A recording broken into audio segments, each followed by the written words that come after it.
government sector, you have very different perspectives, and putting that together allows you to see more broadly what's going on in the ecosystem. Is pushing for. But what kind of talent gaps do you foresee in the financial sustainability sector in years to come?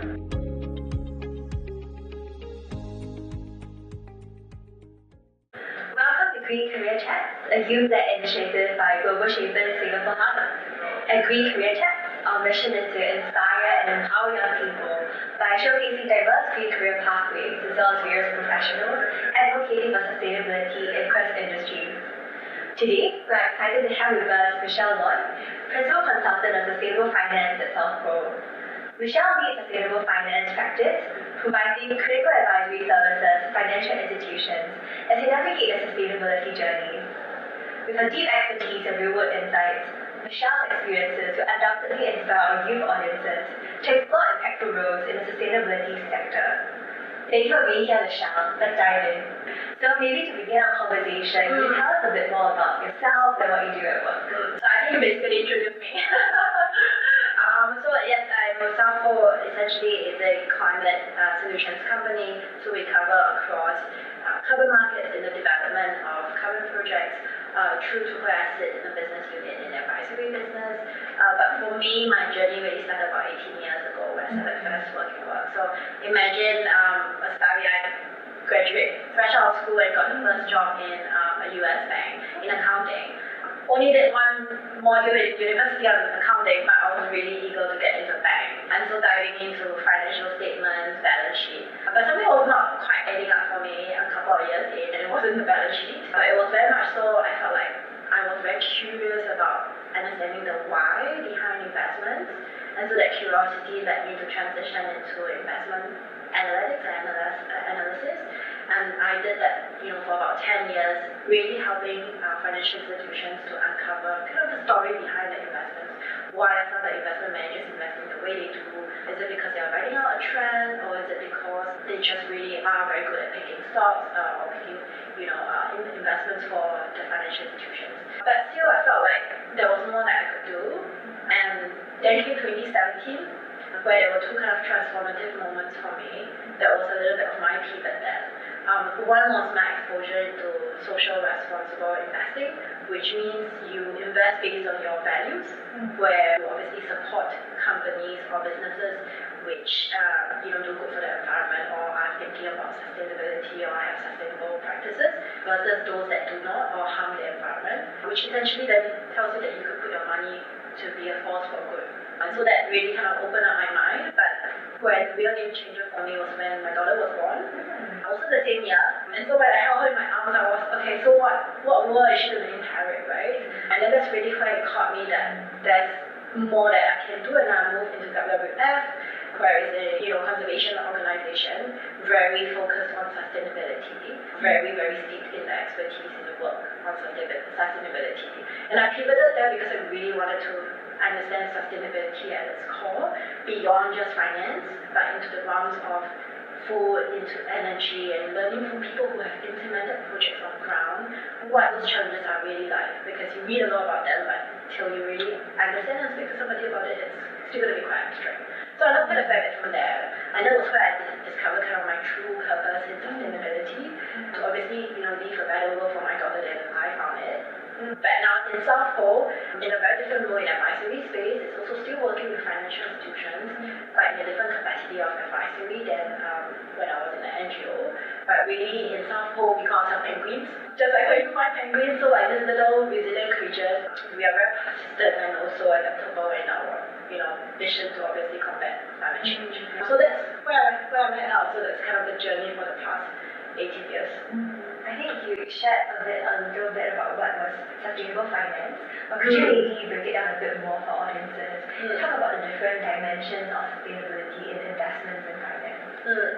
So I think if you think about sustainability, you could go into, if you talk about financial institutions, obviously it's very different as compared to a corporate business, whether is it the lending and the financing aspect of it. So maybe I'll stick to the financial institutions. So obviously as a bank, they are financiers, they are lenders, right? So their business is really to be able to increase their lending or financing capacity to businesses that need their help, regardless for different types of issue. So in this case of sustainability initiative, it could be things that, for example, issuing or supporting in the issuance of a bond, or creating sustainability linked loans that is tied to a specific predetermined objective for companies to meet.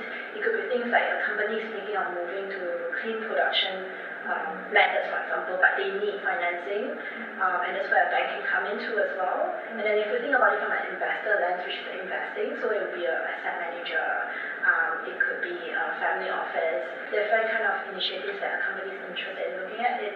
And really from an investing point of view, it means that if you are an investor, you actually have a stake in the company.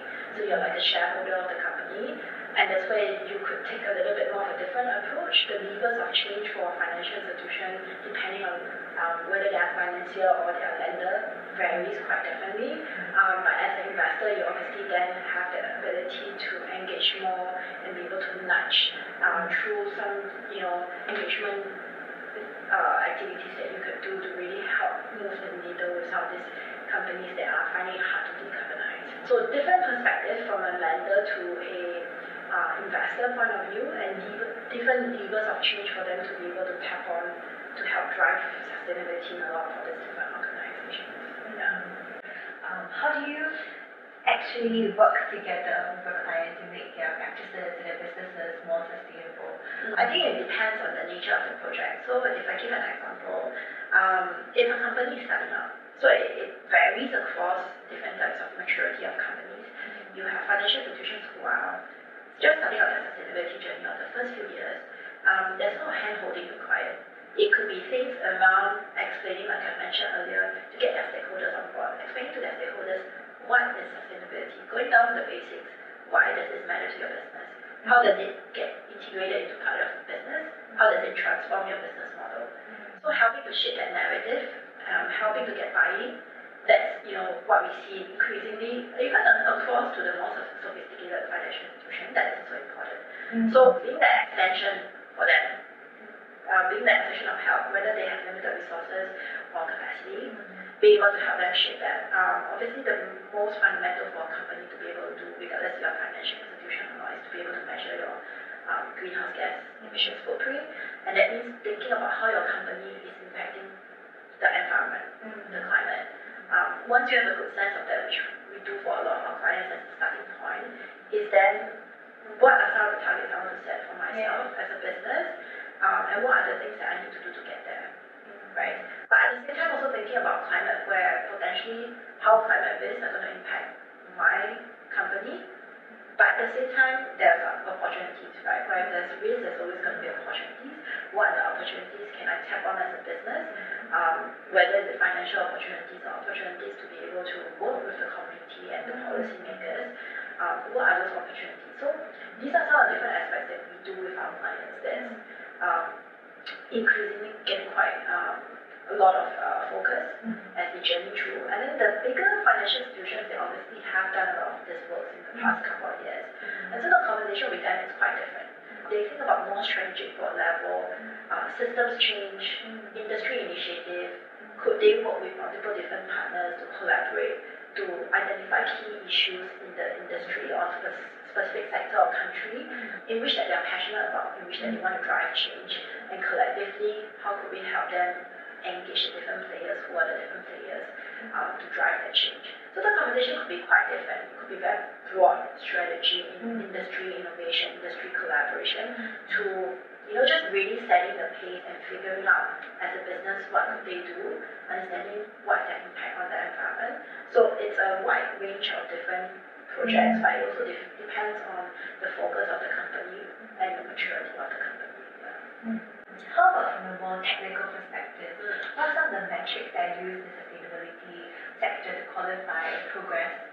So if we use GHG, greenhouse gas emissions, there's this metric called weighted average carbon intensity that a lot of companies measure against. But there's also the very plain, simple, absolute emissions, because intensity is a relative metric, right?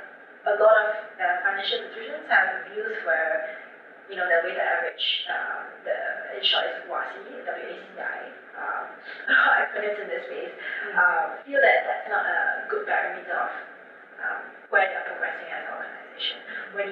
absolute. You're not thinking about any other factors, but how you are really trying to reduce emission, or what's the emissions profile looking like year on year, right? You're not considering any other factors, but actual real change on the business of the operation. So one key metric that we look at, and some of our clients, we do show both, but obviously the caveat that one's an intensity matrix relative and one's more absolute.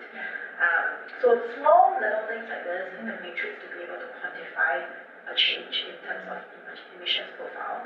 If we talk about setting target, if you think about from a business point of view, again, there's the short-term and long-term view that we try and go with, because if you go with a 2050 goal, which is what a lot of people go for, that's the broad, holistic view that companies want to get to, but you need to break it down into bite size. You're not going to get to 100 in a period of time without knowing how to break it down. So we try to break it down, whether it's 2025, I mean the last couple of years working to 2025, which is next year, or 2030, and then incrementally 5 years, 10 years, depending on the business too as well, to say, hey, let's say if scope 3, which is the value chain emissions, for any company is the highest, but that's the hardest to tackle. What are some of the areas that I realistically as a company can tackle? It will be my scope 1, right? And so how can I set targets for that? What is realistic? So increasingly we see business say that I want to be able to reduce 40% of my scope 1 by 2025. How does that look like? What does it mean for the business? What are the changes they need to do? And that's where we go in and see that specific sector. What are the levers of change and action that they can do? But also realistically say, okay, if I've got 10 different actions as a company that I can do to get to this end result that I want to go towards targeted, which are the ones that actually makes more sense, that's financially viable, right? Because not all solutions are going to be costed the same. Some are more viable than the others. What's the decarbonization potential? So we look at that too as well. So the weighted average cost curve that we use will help us tell which are the interventions that we like to call, or the actions that the company can take, which are the ones that makes more sense, which has the biggest bang for the buck, to put it quite loosely, right? If I bring it down, to say that, okay, out of this 10, maybe there's only top 3 or 5 that you should really put your money to, and this is the potential that it can help in terms of reducing your emissions or trying to get you to your target, and focus on this. And when you have additional capital or across a longer time period, you want to do more, these are the remaining 5. But the top 5 most impactful and most value for the buck is this 5. Right, so looking through at that lens to see really very customized and bespoke for the business. It could be very different from another company in the same country, in the same sector. Because the profile, the clients, the target, the strategy of the firm is very different, it needs to be bespoke to that company itself.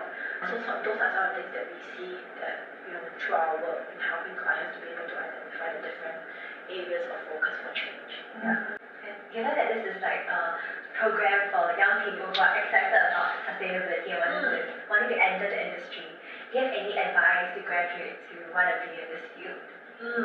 I was just chatting earlier outside that I wish there was something like that when I was fresh out of school, right? It was a very different time and space where you never had so much information, and sometimes more information may not always be a good thing. But I feel like conversations like this are really important because it gives that perspective. I would say, entering into the world of sustainable finance, brand new. I just had a conversation with somebody who's trying to pivot from a pure chemical engineering background, also fresh graduate, but chemical engineering background, has no idea how to move into sustainable finance. Where are the interconnectivity with sustainable finance? I would say build on the foundation of sustainability concepts and understand how it applies to sustainability, to the finance world. How are some of these concepts going to be relevant? So if you have a sector perspective, or you have a specific expertise like in chemical engineering, it may be relevant to industries like the chemical industry. What is the link to maybe the finance field? So it could be potentially supporting, because in banks, for example, they would have departments or business units that are catered to, whether it's commercial, let's say the business unit, commercial banking, corporate banking. And their clients they will have clients in the chemical industry, they will have clients that would require them to have some form of technical knowledge in the chemical engineering space, for example. How can you position yourself being able to support their client? Because if you can support a bank's client, you are supporting the bank too as well. Yeah. So being able to see that interconnectedness.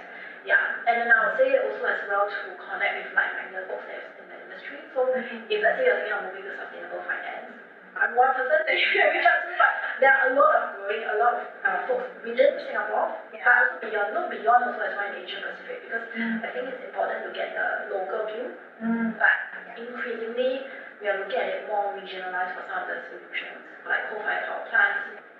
How do you then get perspective? The idea is really to try to get as many perspectives as possible, and perspective from a consultant in my space, through to somebody in a financial institution, to somebody in an NGO, to somebody in the government sector. You have very different perspectives, and bring that together allows you to see more broadly what's going on in the ecosystem.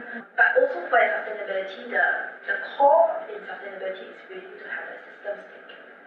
To be able to say, yes, while I'm in chemical engineering, for example, or in a completely unrelated field from finance, what's the interlinkages to finance? Right, it's kind of like a web, right? You need to be able to see, is it the economic aspect of it?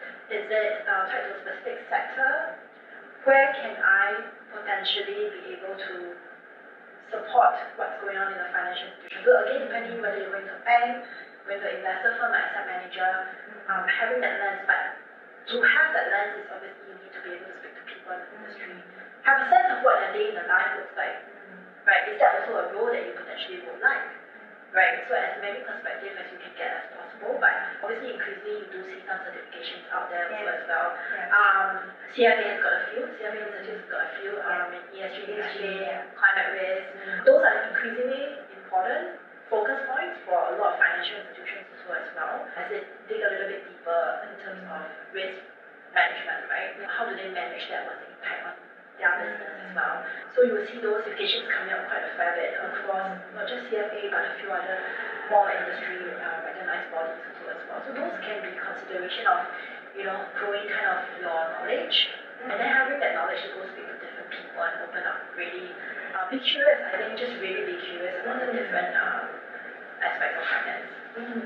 And I think you touched very nicely on some of the skill sets and knowledge that you need to integrate into the sustainability aspects that the industry is pushing for. But what kind of talent gaps do you foresee in the financial sustainability sector in the years to come?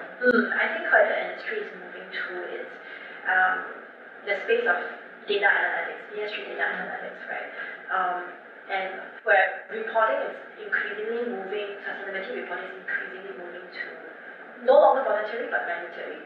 So you need to have people that can ingest, analyze, collect data, knowing how the different data points are being connected in the firm, to be able to support whether it's regulatory reporting or internal reporting, to have that view, right? So it could be skills in data science, it can be skills in being able to manage, understand regulatory framework and understand what is needed to report.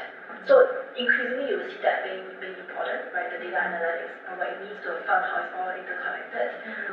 And I think another aspect where it's also it's quite important right now is being able to manage your stakeholders and being able to manage change. So obviously stakeholder management is key in every role, not just in sustainable finance or sustainability, but in every role, right?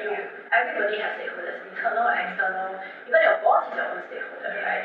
How do you manage that? Because increasingly people are going to have all these difficult conversations, right? And very varied. A conversation you have with your peer versus your client versus your supplier versus external party, it's going to be very different. How do you then learn those soft skills, pick up those soft skills to be able to flex and be adaptable to different kind of conversations, because sometimes you have to wear a different hat. So being able to learn those soft skills is important. But the change management bit is also important, because as we think about transitioning, a lot of things that we once knew will evolve. You need to be able to evolve, and as you evolve, how do you then guide the whole organization? So think of it like a project manager, if I put it quite loosely, to be able to guide people internally and externally if there's partnerships, to go through this change. What does it mean to go through this change? Right? Somebody needs to run the program internally. If it's not a consultant helping, then it's an internal team.